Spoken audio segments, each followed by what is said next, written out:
Oke, apa kabar semuanya? Kita kembali ke mata kuliah pemrograman web bisnis lanjutan, pertemuan yang keempat, di mana pertemuan sebelumnya kita telah mendesain database, kita telah analisa proses bisnis, kemudian kita di pertemuan 2 mendesain template dari bagian front end. Di pertemuan yang lalu, di pertemuan 3 kita telah konfigurasi coordinator dan menambahkan template Bootstrap di dalam coordinatornya.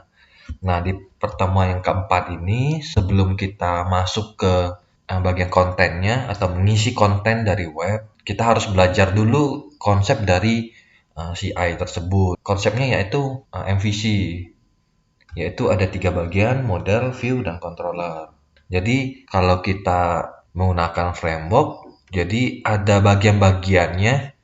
Setiap bagian itu dibagi menjadi beberapa fungsi. Jadi contohnya di controller itu fungsinya buat logikanya atau logic gitu ya. Jadi kalau di analisa kita bikin use case dan use case-nya itu menampilkan data pelanggan, maka controller ini tugasnya yaitu kita bikin fungsi untuk menampilkan data pelanggan. Jadi kalau ada use case atau case yang lainnya di sequence, jadi kita bisa lihat di sequence-nya, kalau sequence-nya ada 4 fungsi, maka nanti controllernya juga 4 fungsi. Contohnya bisa tampil, tambah, edit, dan hapus. Jadi kita harus melihat use case, sequence, dan activity-nya kayak gimana. Nah, controller itu fungsinya buat logikanya. Jadi dia bisa tambah, edit, hapus, atau hanya bisa tampil saja gitu ya. Nah, sedangkan view ini untuk menampilkannya. Jadi controller ini itu menentukan fungsi apa saja yang bisa dilakukan. View ini untuk menampilkannya. Jadi desain-desain, contohnya kalau kalian itu mengerjakannya ada error atau berantakan, nah, lihat di view-nya. Mungkin ada salah dalam menulis div, menulis kelas, dan sebagainya. Jadi bagian view ini itu semua tampilannya itu diletakkan. Jadi ada HTML, ada PHP-nya. Nah, kalau untuk model ini untuk ngambil datanya ke database. Contohnya, saya mau nampilin data pelanggan gitu ya. Maka otomatis si controller ini akan ngambil ke model, ke tabel pelanggan. Contohnya kalau dia dapetin 5 data, 5 record gitu ya, maka nanti dibalikin nih ke controller 5 record tersebut, terus ditampilkan. Nah, ditampilkannya nanti kita pakai perulangan. Jadi nanti ada tabel dengan perulangan sejumlah record tersebut. Jadi perulangannya sebanyak 5 kali. Latihannya sederhana, jadi gimana cara melempar data dari controller ke view gitu ya. Nanti kalau udah selesai baru nanti kita libatkan yang model di pertemuan kita yang kelima yang selanjutnya. Dan untuk pertemuannya ini kita dua ini dulu, controller dan view dulu ya. Nah, seperti ini kita buka slide-nya. Jadi kalau untuk controller ini object oriented, jadi ada class, ada function. Jadi kelasnya ngikutin nama filenya. Contohnya kita bikin file baru nih di controller. Namanya latihan. Nah, nanti nama kelasnya sama, latihan gitu ya. Jadi nama kelas nanti disamakan dengan nama file. Kita tulis base controller. Nah, fungsi yang pertama kita bikin itu index.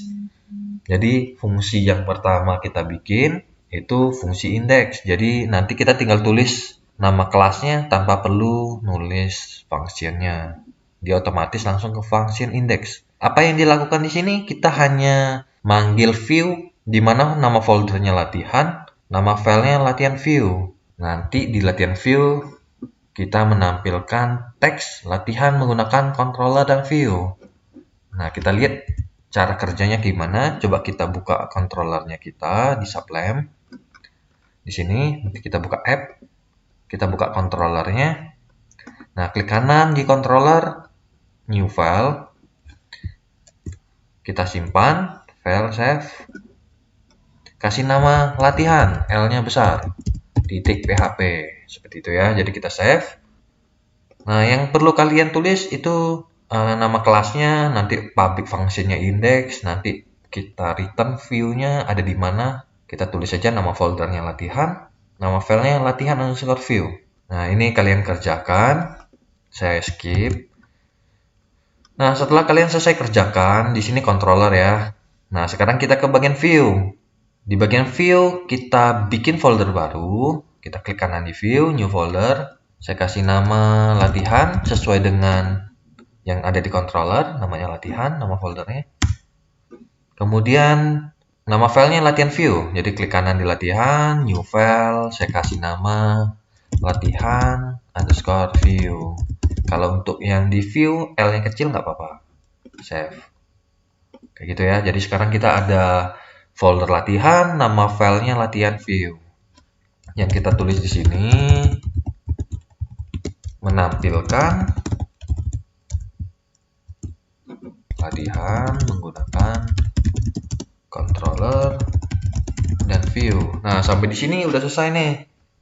Jadi untuk latihan kita yang pertama itu adalah bagaimana si controller bisa terkoneksi ke bagian view-nya. Cara koneksinya gampang ya, jadi cuma tulis return. Nama view-nya ada di mana gitu ya. Oh, foldernya latihan, nama filenya latihan underscore view. Nah, seperti ini. Jadi nanti dia koneksi ke sini dan dia akan menampilkan tulisan latihan menggunakan controller dan view. Coba kita teks, buka browsernya. Kita tulis localhost garis miring e-commerce, ini nama projectnya kita, nama domainnya kita. Kita masih di lokal. Kemudian garis miring public. Ini nama controllernya, latihan. Kita enter. Nah, nanti tulisannya seperti ini, latihan menggunakan controller dan view. Nah, kalau sudah sampai di sini, kita lanjut ke tahap selanjutnya, latihan yang kedua. Kalau sekarang itu tampilannya polos karena kita belum memasukkan view untuk template-nya. Sekarang kita latihan gimana cara memasukkan view untuk yang template-nya. Jadi, tadi kan kita sudah membuat view ya, namanya latihan view. Jadi sekarang kita tambahkan satu lagi sehingga kita punya dua view. Yang ini untuk kontennya, sedangkan satu view lagi untuk template-nya. Jadi ada konten, ada template-nya. Coba kita lihat. Variabel isi ini nanti ini lokasi kontennya. Jadi ini yang selanjutnya kalau kita bikin menu home, ini yang diubah. Sedangkan template ya itu-itu aja, ini nggak perlu diubah. Jadi ini view untuk lokasi template-nya kita ada di layout, folder layout. Kemudian nama filenya wrapper. Ini kita bikin di pertemuan kita yang lalu, pertemuan 3. Ini lokasi dari template-nya kita. Nah, coba kita kerjakan, buka latihan. Nah, di function index kita tambahkan satu baris lagi. Kita kasih nama data, tipenya array.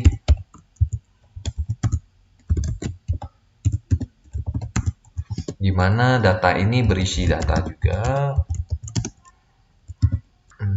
latihan gitu ya. Jadi kita ngelempar dari array itu latihan.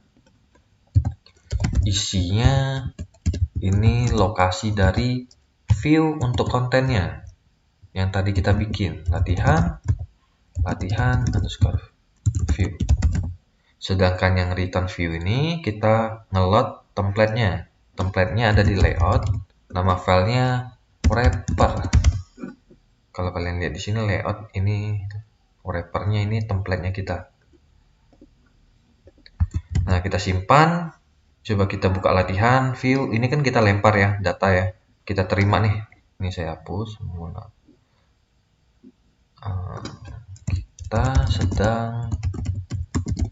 Nah, ini saya terima variabel datanya, saya tampilkan. Jadi logikanya, kalau saya jalankan, maka dia akan menampilkan tulisan kita sedang latihan. Latihannya dapat dari mana? Dari controller. Variabel data ini kalau kita lihat di controllernya, latihan. Nambahkan lempar ke view-nya ya, data ini ya. Jadi waktu kita ngeload template-nya, kita harus juga ngelempar datanya ini. Kita ngelempar ke sini. Kalau kita refresh, nah kita sedang latihan. Oke, seperti itu ya. Jadi kalau kalian ngelihat di PPT-nya, PowerPoint-nya, nanti ikutin aja. Di sini kita ngeload dua view, satu view untuk kontennya, satu view untuk template-nya. Selanjutnya yang kita lakukan adalah membuat general model. Di mana codingannya ini ada 22 baris. Ini kita bikin satu kali aja di awal. Nanti selanjutnya Ketika kita mau simpan, mau edit dan hapus, kita tinggal manggil fungsinya ini.